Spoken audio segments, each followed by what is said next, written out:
Hi guys, എൻ്റെ പേര് ബാദിഷ. എൻ്റെ സ്ഥലം എവിടെയാ വെച്ചാൽ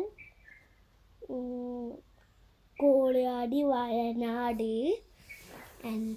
നിങ്ങൾ ബിഗ് ബോസ് കാണലുണ്ടോ? കാണലുണ്ടെങ്കിൽ ഒന്ന്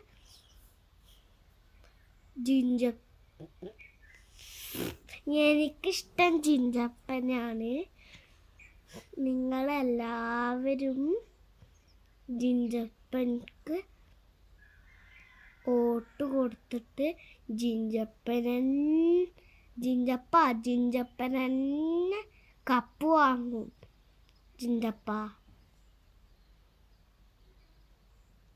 ജിഞ്ചപ്പന് ഒന്ന് ബിഗ് ബോസിന് പുറത്തിറങ്ങിയാൽ ജിഞ്ചപ്പൻ എൻ്റെ വീട്ടിലോട്ട് വരണേ ജിഞ്ചപ്പ. എൻ്റെ സ്ഥലം